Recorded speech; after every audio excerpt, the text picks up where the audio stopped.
Neil, so what is obviously you've been following the story very closely. What is the latest, specifically the details surrounding his death? There's been a bit of speculation that there was a bit of it might have something to do with his love life and maybe a little bit of a love triangle kind of thing, but or a botched robbery, as was initially reported.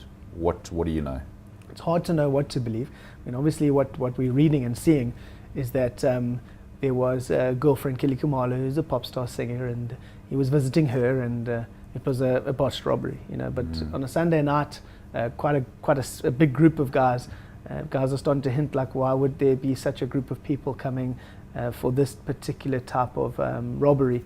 A famous football player, a famous girlfriend, celebrity girlfriend. It's it sounds like there could be more to it. Because of course he was married as well. Yes, yeah. And of course the situation is that when you attract fame, and a lot is happening in Johannesburg, that you do become a big target. So you could say that people knew who it was.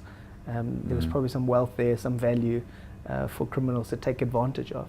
At the same time, the question was asked of the police, I think yesterday, was this a planned hit? Was this a planned murder? And I think what we're reading between the lines is behind that has got a lot to do with the difficulties he's had in the situation. Him and Kelly Khumalo have been on cover of magazines and gossip for the last while. There's been a lot of exposure. And what comes with that often with those kind of situations is you get jealousy, you get people in the background all wanting to get involved, and you can make enemies that way. I think this is what people are trying to ask of the police. Were there enemies? Were there situations? Could this have been a jealousy? Could this have been anger?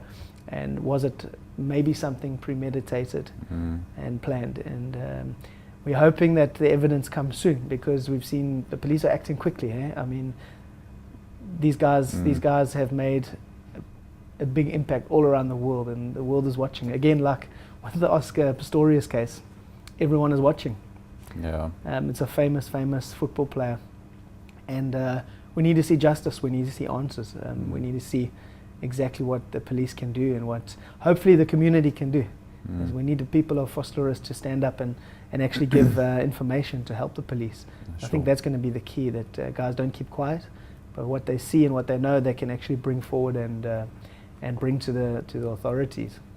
Neil, so what were you doing when you heard the news?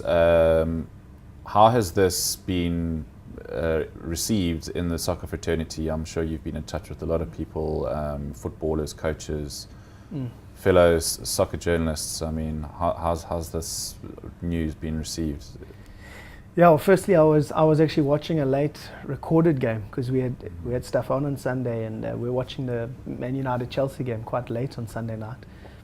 Excuse me, and then my Johannesburg reporter Phumzile called me.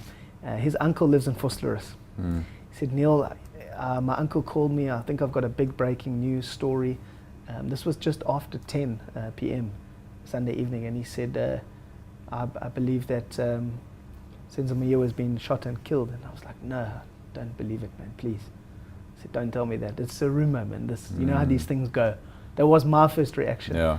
But actually inside what I was thinking was, this could well be true. Seen the story before. And it was really gut-wrenching, I think, because you don't want to say, oh, because he was Senzo and he was, but you do, he's top of mind, he's your captain, he's in the prime of his career, and you just go, no, this can't be true. Yeah. And I think that's been the reaction of everyone in football. I mean, we're actually so sick and tired of this. We haven't seen footballers die late in their life. We've seen many in their 20s, in their prime. And that the value of life has become so, no one really cares. It seems like there's just no value, there's no care. I mean, we've seen footballers dying, car accidents, driving under the influence of alcohol, very, very fast cars, almost not valuing their own life, several suicides over situations, and then murders. And this has been international players, guys who've played for Bafana. I went through our yearbook yesterday of all the international players for South Africa since '92, since we came back to FIFA, and I was ticking off those who are gone. And these are not men who are 50 years old. These are men between the age of 20 and 42. Thomas Madachaki was the one who died recently, and Tommy was another car accident situation. 42 is still young, Yeah. but he's one of the older Tommy, and you just go through them, and you're talking up to 10 to 20 Bafana players that have gone. And I think this is the thing that's gripping the industry. It's like, what are we actually doing to help our players? Not just giving them fat paychecks, but actually, do you need that racing car when you're 21 and you've actually just got your license the other day? Or should you maybe drive this car and listen to me, And the other side, of course, is that players need to listen and respect. I saw another ex-player, Sipho Nzuza, the other day saying it's high time our players start to listen to their elders in their community, people who've seen life before them, because at the same time, people have tried. They really have tried to get their hands in there and help the industry, help the players, but they don't listen. So that's the other side.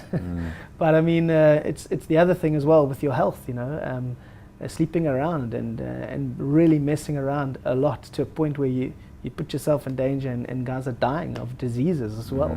It's a reality, and it's hit our industry really, really hard. We've lost players that could have been superstars in Europe right now, and Senzo could have been the next one to go to Europe. So these are top footballers. Yeah, it is a shame. So it's a sad reality. And just in terms of the tributes that have, there's been tributes from all over the world. As far as the president of FIFA, and which has been quite touching to see. Irvin Khoza going down to Mlazi, I believe. There's funerals planned for this weekend. Yeah. There was quite a bizarre statement from Fikile Mbalula, as we come to expect from him. But definitely there's a genuine, heartfelt condolences from all over. Yeah, there's the power of media today.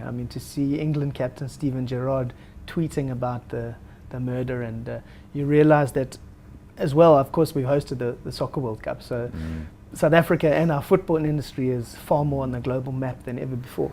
At the same time, when you play an international game in the likes of Congo, and Senzo keeps a clean sheet and he inspires us to win, it's not like only we would know about that game, but the world can see these games now. You've got places like SuperSport beaming these games, so people see and they know who our players are, they know what our country's about. So the impact has been massive.